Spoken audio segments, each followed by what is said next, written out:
My next review is about a simple game known as Marble Madness. But before I get on to the review, let me get this out right now. I'm going to be honest. As a kid, I hated this game. As an adult, I still hate this game. Don't get me wrong, it's not a terrible game. I just don't like it. Now that I got that out of the way, I promise to attempt to give this game a fair review, but there's no guarantees. First off, for those who have never played it, Marble Madness is yet another game that was ported to home consoles from the arcades. From what I understand, it was identical in each version, but since I've never played the arcade game, I can't verify that for myself. Well, I could if I want to hit the internet, but I don't. The whole point of the game is to complete 6 stages and get a high score. But what do you do in the stages? You control a marble going downhill. Yeah, that's it. Sounds pretty boring, doesn't it? You want to control the marble from the start point to the end point, avoiding pitfalls, the rare enemy, and the hardest of all, the timer. Basically, in each stage, you use the control pad to move your marble in 4 directions. The first stage is a great place to learn the controls, as it's literally called the practice level. You have 60 seconds to go from the start to the finish, and if you're good, you can complete the stage in about 10 seconds, so you can easily take some time to learn a control scheme without totally screwing up. And before I continue on with the stages and layouts, let me talk about the controls. There's 2 different control schemes, and the only difference lays with the control pad. One of the control schemes has you move northwest by pressing up, southeast by pressing down, and so on. The other control scheme allows you to go up by pressing up, left to go left, and so on. Honestly, because of the diagonal layout of the game, it's just easier to use the default control scheme.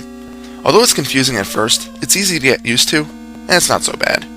In both versions of the controls, you can also use A to give yourself a small boost. Be careful with this though, because if you're not careful, you can speed yourself right into a hazard, especially falling off into a pit. Okay, that knocks out the controls. So let's go back to the levels. Again, you can use the first stage to practice, and if you've never played it, I'd recommend you do so.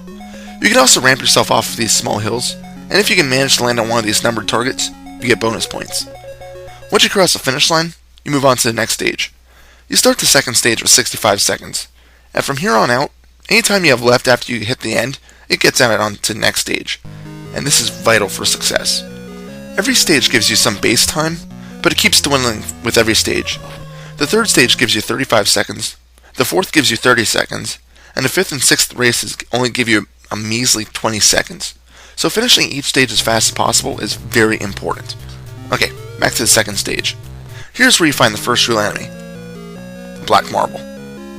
Although it seems to move around in random, circular motions, once you get close it will attempt to ram you. You can destroy it by hitting it off the side, but it'll be trying to do the same thing to you. From what I've seen, it's just easiest to avoid it and pass by, because if you try to smash it, the possibility of wasting time is there. Either you'll hit it off and then you'll fall off after it, or it'll just blow you off anyway. Your next enemy is a tube thing that attempts to leap at you to swallow you. If it does so, you'll lose a little bit of time while you respawn. Oh, and falling should be avoided at all costs, especially if you land on a platform that's a little low. Why? Instead of just respawning when you fall off of the screen, when you hit the ground you have to wait for the broom to finish up its cleaning animation, and this wastes more time than just falling off into nothing. As you continue on in the level, it's at this point where you sometimes see that there's multiple paths you can take. Typically, one gives you some bonus points and it's shorter, but it's usually more difficult too. Let's move on to level 3, which gives you that bonus 35 seconds in addition to what you had left. It's called the intermediate race, and it has a few more obstacles for you. The first part is a moderately difficult maze that you need to be precise to maneuver in. If you bounce too much off of the walls, you won't die, but instead you'll just keep bouncing backwards and not really make any progress. A new enemy here is acid blobs, which will make your marble sizzle into nothingness. The last part of the stage splits into an easier path that's longer and contains a few hills that you need to travel up, or you can attempt to get in between the carpet waves and dismount at the end to travel to the finish. The aerial race is next. It starts with you dropping down the narrow path to the main platform. You'll then encounter vacuums that will attempt to suck the marble up, wasting precious time. They're easy enough to dodge as long as you keep a little bit of distance. You'll hit the slingshot, then get a chance to take 2 different paths.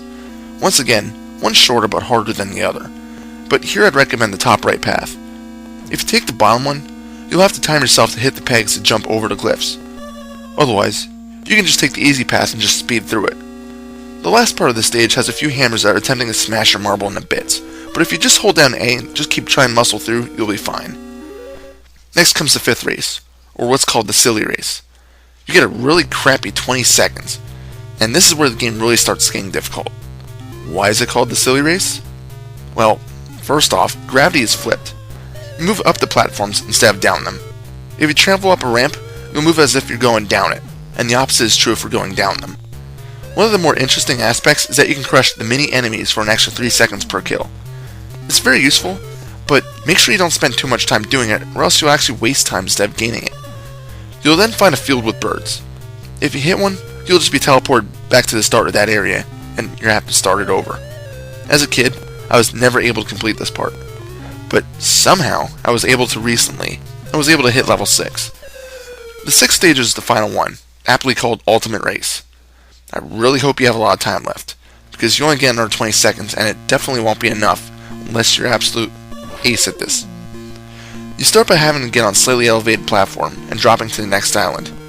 There's several new types of platforms here. That blue stuff is ice, and once you start rolling on it, you can't really change directions. The red blocks? I have no freaking clue. It just feels the same as regular ground to me. The gray and black floor is similar to something like a vented material. It just makes the marble quiver a bit, but it really isn't a challenge. You'll see a large ice field, and you really need to know how to cross it perfectly, as if you get it wrong, you'll just fall off the map. If you get it right, you need to be quick to avoid the black marble there. The final obstacle of the game? Disappearing platforms. I hate these things with a passion. They're just so frustrating, and if you fall, you need to start at the last solid piece you passed. So at least there's some checkpoints. I've gone here only twice and never further, so I can't tell you how the game ends. The sounds aren't anything to be really bragging about. You hear basic thumps and such, and the enemies make minimal noise. The music really isn't anything better.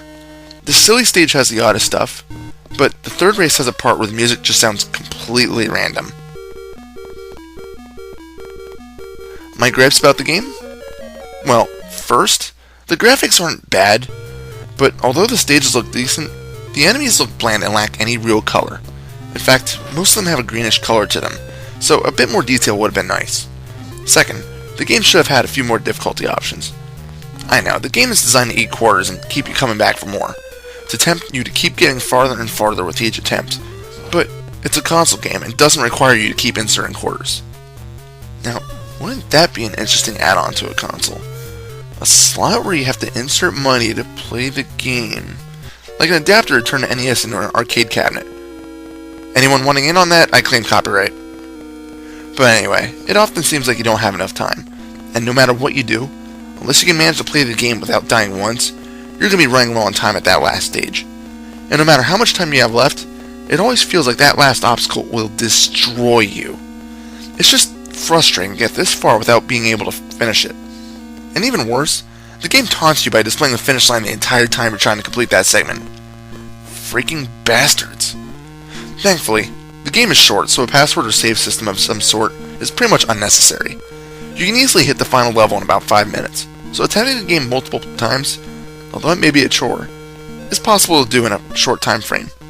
So if you really want to practice this game, you can do so for a few minutes every day and not be wasting too much time. No, I don't think I'm going to be doing that. In closing, Marble Madness is a decent game, but as I said, I never personally liked it, and with limited replayability, it's not something you'd pick up often after you complete it once. Me? Although I've never finished it, I'm done with it, and I have no intentions of trying to beat it again. As I've said, it's not a bad game, it's just a game I've never personally cared for. Give it a shot if you like short challenges though. Oh, and by the way, one final note. It was also ported over to the Sega Genesis. Maybe one day I'll check that out, but for now, the NES version frustrates me enough so I don't feel like playing any sort of Marble Madness right now. Final score? 6 out of 10. This is Reaper. Happy fragging.